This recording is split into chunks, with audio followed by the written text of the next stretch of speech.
Fala pessoal, voltando para mais um vídeo aqui no canal, continuando aquela nossa série do Sênior em 2 anos, né? Então vamos voltar lá para o nosso whiteboard, que vocês sabem que é o tema do canal, né? Essa aula que nós vamos falar a respeito dos princípios SOLID é muito referente àquela questão de maturidade, porque quando a gente fala, por exemplo, em uma aplicação resiliente, uma aplicação que é tolerante à falha, a gente tem que falar de uma aplicação que é modular. Porque não adianta, por exemplo, imagina assim, eu criar uma funcionalidade muito grande, por exemplo, um sistema muito foda, que entrega muito valor, e eu não conseguir dar manutenção nele.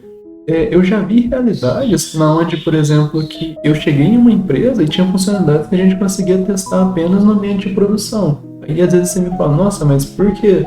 Porque na época foi feito tão truncado que muitas das abstrações a gente tinha, tipo, que simplesmente validar em um ambiente produtivo mesmo, porque não tinha insumo, não tinha requisito para validar, tipo, cada um segregado em um ambiente de teste. Seja a configuração da máquina host que era diferente, seja a configuração de pod, seja a própria organização do código. Então, assim, a organização a nível de infraestrutura a gente pode tratar em algum outro momento. A primeiro momento aqui, então, a gente vai tratar essa que é a nível de código. Quando a gente fala, então, de organização, a gente tem os princípios do SOLID, né? Cada um aqui representado por uma letrinha, né? Que é um acrônimo para esse paradigma. Então, vamos começar pela primeira. O S, ele ilustra a realidade do que a gente chama de Single Responsibility.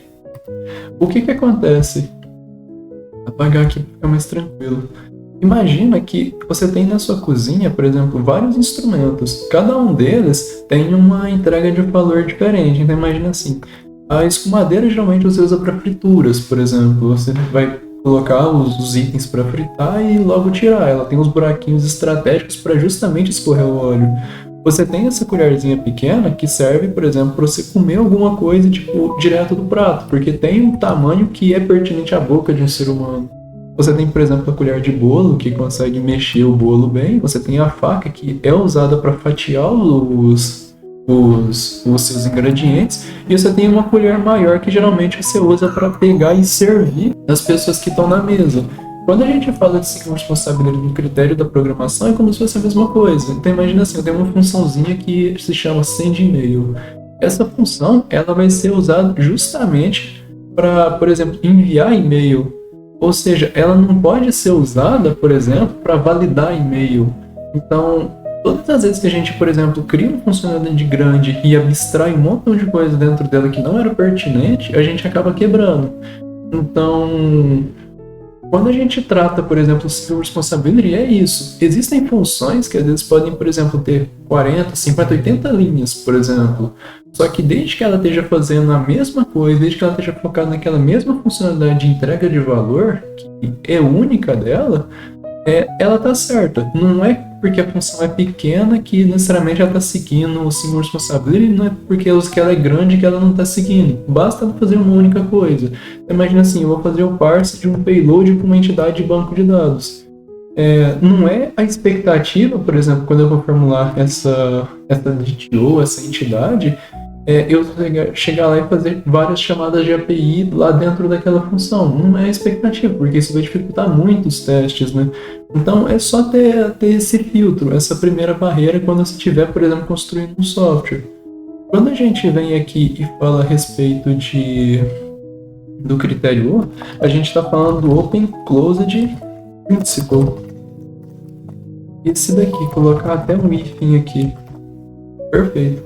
Esse é um termo em inglês que fala em que uma função, um método, ele está fechado a alterações, mas ele está aberto a extensões. Geralmente, a turma que mexe muito com JavaScript usa isso como o spread operator. E o que acontece? Basicamente é a seguinte situação. Um método ele tem alguns parâmetros-chave que vão tratar alguma coisa, ou até uma própria classe vai ter, por exemplo, seus métodos-chave. A gente não vai mexer neles sempre que for implementar algo novo. Então, sempre que for implementar algo novo, a gente ou cria um novo método, né, para manter o princípio da Single Responsibility, ou senão a gente passa parâmetros estratégicos de tal forma com que não impacte a funcionalidade existente. Então a lógica é isso, você ter tipo o que já está funcionando muito bem feito, validado e principalmente bonito visualmente, para que você não tenha necessidade de ficar mexendo. Então não é toda nova alteração que você tem que ficar mexendo em cima daquilo.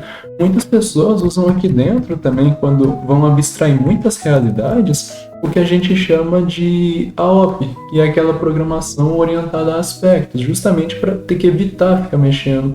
Quando a gente fala do princípio de substituição de Laskov, a gente fala, por exemplo, em patterns como, por exemplo, builder, factor, existem vários, né? Mas qual que é a lógica?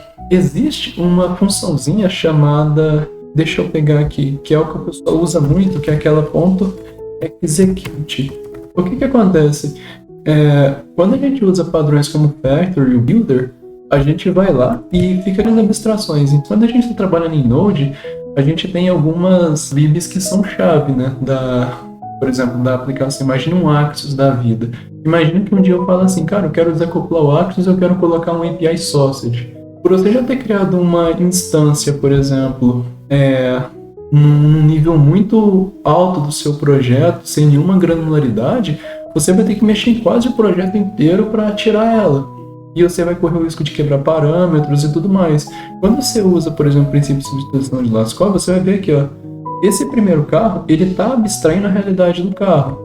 Só que ele também atende a realidade desse outro carro que tem a sirene em cima. Ele não vai atender a realidade, por exemplo, do helicóptero. Então imagina assim, a gente está falando, por exemplo, de duas libs que são HTTP clients. Então não adianta eu tentar, por exemplo, depois pegar o Axios e trocar ele por uma VM. Não vai ter como. Mas desde que tenham funcionalidades parecidas, tenham aspectos parecidos, eu posso fazer a substituição, e é a expectativa desse sistema, né? Então, quando você vê aquela função assim, .execute na frente, que ela é chamada em muitos momentos, em momentos estratégicos do código, ela é feita justamente para a gente fazer a incrementação da entidade pai que está carregando aqueles critérios, como por exemplo do carro, e está especializando em N realidades. Essa especialização com base na função execute é justamente para surgir a necessidade de alterar, a gente alterar em um único lugar e ele refletir em tudo. Fala pessoal, até queria pedir nesse meio tempo, se vocês puderem deixar o like e também deixar um joinha, eu agradeceria muito, porque isso é um incentivo muito grande para a gente continuar seguindo com os vídeos aqui no canal, né? Então, desde já, muito obrigado. Sigam com o vídeo. A gente vai falar do princípio I, né, que é o Interface Segregation. Imagina assim, ó, a gente está vendo aqui a realidade de que existe, por exemplo, um adaptador pai. E a gente está vendo que no final de todos esses cabinhos, tipo, que ele permite a extensão, para cada um deles tem uma interface diferente. Eu vou pegar um exemplo muito prático que acontece no mercado hoje, que não é uma boa prática de segurança você espelhar, por exemplo, as suas models do banco em, por exemplo, retornos de API, em, por exemplo, estruturas diversas, porque você, antes de qualquer coisa, você expõe elas e em um segundo momento você dificulta muito o crescimento da sua aplicação. Então imagina assim, eu fiz 2 desenhos aqui. Esse daqui vai simbolizar a nossa estrutura do banco e esse daqui vai ser, vamos supor, vai simular payloads tanto de retorno quanto de request das aplicações.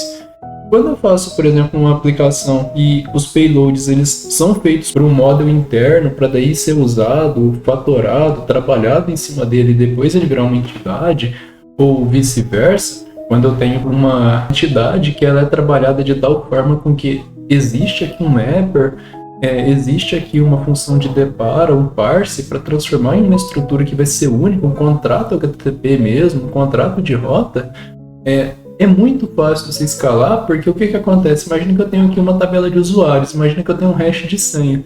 Sempre que eu for dar um get naquele usuário ou retornar, por exemplo, a própria modelagem do banco, eu vou ter que ficar sempre tratando de deletar esses campos que estou retornando o hash de senha.